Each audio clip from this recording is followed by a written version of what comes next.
E aí pessoal, tudo certo? Mais um vídeo aqui, uma Paraty 86, uma relíquia já, né? Queria falar aqui, ó, às vezes tá andando aí, tá com um barulho, vai pisar no freio, faz um barulho, passa num buraco, faz um barulho meio de ferro com ferro, assim, né?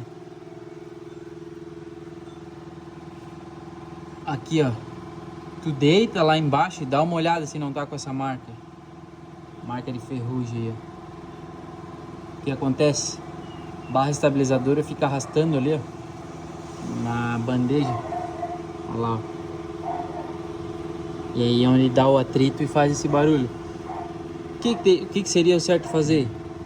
Trocar essa bucha e essa bucha aqui. Pode ver que ela tá bem folgada lá, já tá vendo? Trocar essas duas buchas já resolve esse barulho aqui. E outra coisa que eu queria mostrar pra vocês, ache o erro aí.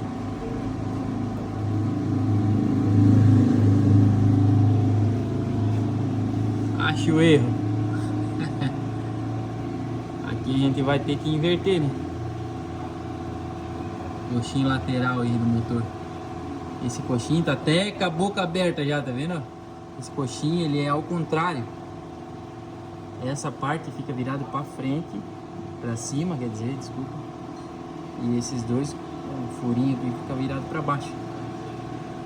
Beleza? Os dois coxinhos montaram invertido aí. Esse é um vídeo só de uma dica aí, né, para vocês. Tá dando dá uma olhada aí. Beleza? Valeu. Aqui é um motor AP. Paraty, motor 1.6 AP aí. Essa é relíquia aí. Valeu.